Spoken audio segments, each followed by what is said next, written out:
Œuvre choisie de Mao Tse-tung, tome 2. Période de la guerre de résistance contre le Japon. Bilan de la victoire remportée sur la deuxième campagne anticommuniste. 8 mai 1941. Comme l'indique la directive du comité central en date du 18 mars, la dernière campagne anticommuniste appartient désormais au passé. Maintenant, c'est la poursuite de la guerre de résistance contre le Japon dans une situation internationale et intérieure nouvelle. Ce qu'il y a de nouveau dans cette situation, ce sont les facteurs suivants. L'extension de la guerre impérialiste, l'essor du mouvement révolutionnaire international, la conclusion d'un traité de neutralité entre l'Union soviétique et le Japon, l'échec de la deuxième campagne anticommuniste du Kuomintang et, par voie de conséquence, l'affaiblissement de la position politique du Kuomintang et le renforcement de celle du Parti communiste. Il faut ajouter que ces derniers temps, le Japon se prépare à lancer une nouvelle grande offensive contre la Chine. Pour unir tout le peuple dans une lutte résolue contre les envahisseurs japonais et pour continuer à combattre avec succès le danger d'une capitulation des grands propriétaires fonciers et de la grande bourgeoisie, ainsi que leur activité anticommuniste, il est absolument nécessaire d'étudier et de s'assimiler les leçons de la lutte héroïque, victorieuse, de notre parti contre la dernière campagne anticommuniste. 1. Des deux contradictions majeures qui existent en Chine, la principale reste, comme par le passé, la contradiction nationale entre la Chine et le Japon, tandis que la contradiction entre les classes à l'intérieur du pays continue d'occuper une place subordonnée. Le fait qu'un ennemi de la nation a pénétré profondément dans notre territoire détermine tout le reste. Aussi longtemps que la contradiction entre la Chine et le Japon subsistera dans sa forme aiguë, la situation de 1927 ne pourra en aucune façon se renouveler, ni l'incident du 12 avril ou l'incident du 21 mai se répéter, même si les grands propriétaires fonciers et la grande bourgeoisie trahissent et capitulent en bloc. Certains camarades ont considéré la première campagne anticommuniste comme un nouvel incident du 21 mai, et cette fois encore, ils considèrent la dernière campagne anticommuniste comme un autre incident du 12 avril ou un autre incident du 21 mai. Mais les faits objectifs ont démontré que cette appréciation était inexacte. L'erreur de ces camarades a été d'oublier que la contradiction nationale est la contradiction fondamentale. 2. Les grands propriétaires fonciers et la grande bourgeoisie pro-anglais et pro-américain qui dirigent toute la politique du gouvernement du Kuomintang restent donc dans ces conditions des classes à double caractère. D'une part, ils sont hostiles au Japon, mais d'autre part, ils sont hostiles au Parti communiste et aux grandes masses populaires qu'ils représentent. On retrouve ce double caractère aussi bien dans leur résistance au Japon que dans leur anticommunisme. Dans leur résistance au Japon, tout en restant hostiles à l'envahisseur, ils ne s'emploient pas activement à faire la guerre, ni à combattre Wang Tsing-wei et les autres traîtres à la nation. Parfois même, ils font les yeux doux aux messagers de paix envoyés par le Japon. Dans leur anticommunisme, tout en s'attaquant aux communistes, jusqu'à provoquer l'incident de l'Anhui du Sud et émettre l'ordre du 17 janvier, ils ne veulent pas de rupture définitive et continuent de s'en tenir à la politique du coup et de la caresse. Tout cela s'est une fois de plus confirmé au cours de la dernière campagne anticommuniste. La situation politique extrêmement complexe de la Chine exige de nos camarades une attention soutenue. Du moment que les grands propriétaires fonciers et la grande bourgeoisie pro-anglais et pro-américain luttent contre les envahisseurs japonais et continuent de pratiquer la politique du coup et de la caresse à l'égard de notre parti, il faut que la politique de notre parti soit, comme on dit, de traiter les gens comme ils te traitent, de répondre au coup par le coup et à la caresse par la caresse. C'est la politique révolutionnaire à double caractère.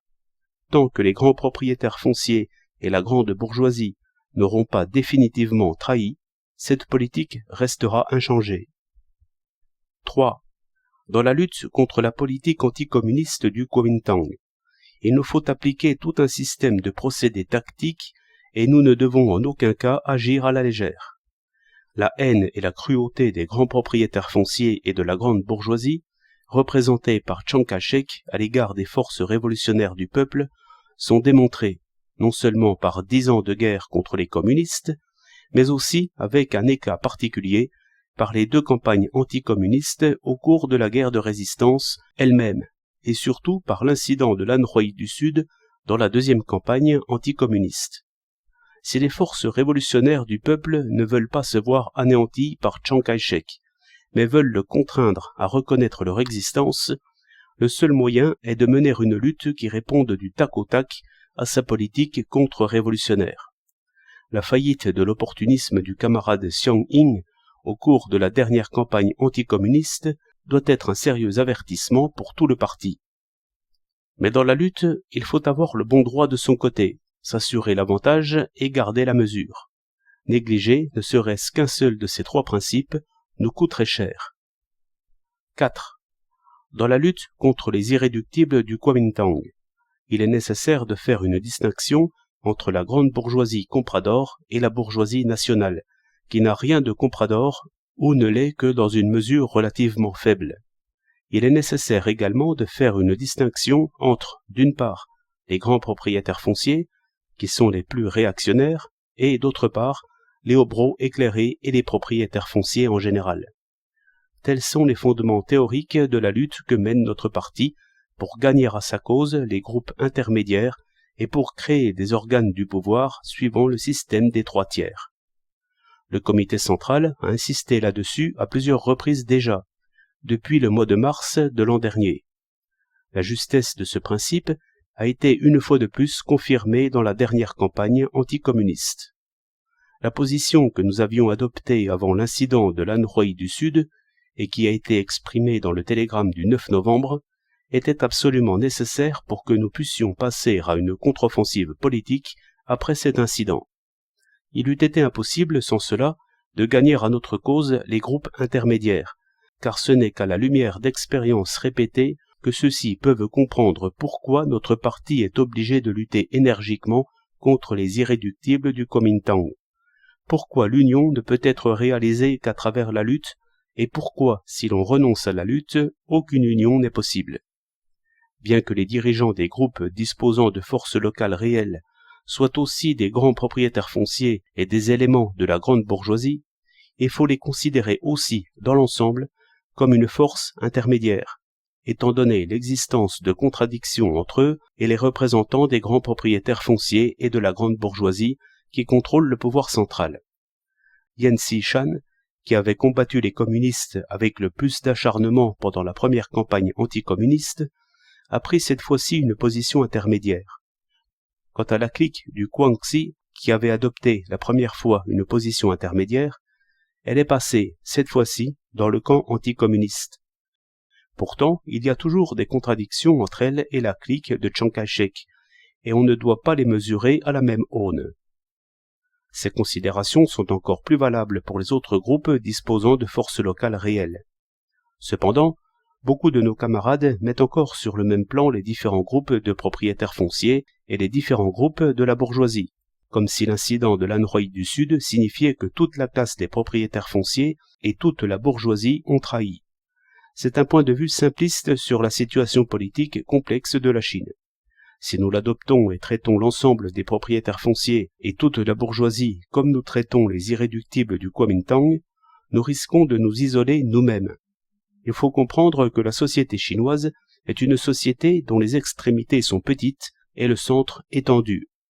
Et si le Parti communiste ne sait pas gagner à sa cause les masses des couches intermédiaires, de telle sorte qu'elles aient la place qui leur revient selon leur situation, il ne sera pas en mesure de résoudre les problèmes qui se posent en Chine.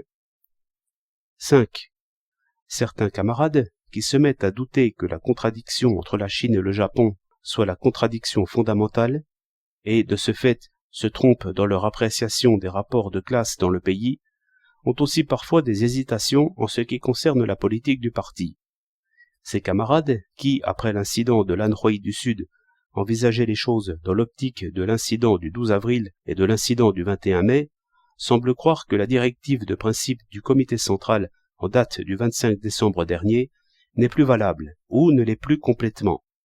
Ils estiment que ce qu'il nous faut aujourd'hui, ce n'est plus un pouvoir représentant tous ceux qui sont pour la résistance et la démocratie, mais uniquement le pouvoir des ouvriers, des paysans et de la petite bourgeoisie urbaine, que ce n'est plus la politique du Front uni de la guerre de résistance, mais une politique de la révolution agraire, semblable à celle qui avait été pratiquée au cours de la guerre civile de 10 ans.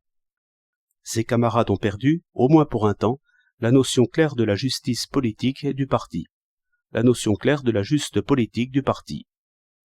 6. Lorsque ses camarades ont reçu de notre comité central des instructions leur enjoignant d'être prêts à faire face à une rupture éventuelle du Kuomintang avec nous, à une évolution éventuelle des événements vers le pire, ils ont cessé d'envisager toutes les autres éventualités. Ils ne comprennent pas que, s'il nous est absolument nécessaire de nous préparer au pire, cela ne signifie nullement qu'il faille écarter toute possibilité d'amélioration. Au contraire, nous préparer au pire est précisément la condition qui créera la possibilité d'une amélioration et qui fera de cette possibilité une réalité. Cette fois-ci, nous étant parfaitement préparés à faire face à une rupture du Kuomintang avec nous, nous avons obtenu qu'il renonce à risquer la rupture. 7. Un nombre encore plus grand de camarades ne voit pas l'unité entre la lutte nationale et la lutte de classe. Ils ne comprennent pas la politique de front uni ni la politique de classe, et par conséquent ils ne voient pas l'unité entre l'éducation dans l'esprit du front uni et l'éducation de classe. Ces camarades estiment qu'après l'incident de l'Anhui du Sud, il faut mettre particulièrement l'accent sur une éducation de classe qui serait détachée de l'éducation dans l'esprit du front uni. Ils n'ont pas encore compris que, pendant toute la durée de la guerre de résistance, notre parti pratique à l'égard des éléments appartenant aux couches supérieures et moyennes de la société et qui luttent encore contre les envahisseurs japonais, qu'il s'agisse de grands propriétaires fonciers et de membres de la grande bourgeoisie ou d'éléments des couches intermédiaires, une seule et même politique, la politique à double caractère du Front uni national, qui inclut et l'union et la lutte. Il faut pratiquer cette politique même à l'égard des éléments des troupes fantoches, des traîtres à la nation ou des éléments pro-japonais, à l'exception de ceux qui, avec une obstination irréductible, refusent de se corriger, et contre lesquels il est indispensable d'adopter une politique d'élimination catégorique. Notre parti accomplit dans ses propres rangs et au sein du peuple un travail éducatif qui, par son caractère, embrasse aussi ce double aspect. D'une part, il apprend au prolétariat, à la paysannerie et aux autres couches de la petite bourgeoisie à pratiquer l'union, sous des formes diverses, avec différentes couches de la bourgeoisie et des propriétaires fonciers, pour lutter en commun contre les envahisseurs japonais. Et d'autre part, il leur apprend à mener contre ces couches une lutte dont l'intensité varie en fonction de la tendance à la conciliation, de l'instabilité ou de la virulence anticommuniste de ces dernières. La politique de Front uni est précisément une politique de classe. On ne peut les séparer l'une de l'autre. Pour qui n'a pas bien saisi cela, beaucoup d'autres questions resteront obscures. 8. D'autres camarades ne comprennent pas que la région frontière du Shensi Kanso Ningxia, ainsi que les bases anti-japonaises en Chine du Nord et en Chine centrale, appartiennent déjà à la démocratie nouvelle par le caractère de leur régime social.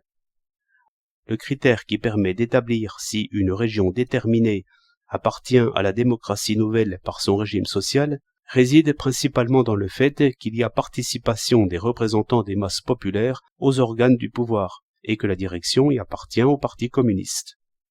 Le pouvoir du Front uni sous la direction du Parti communiste est donc la caractéristique essentielle de la société de démocratie nouvelle.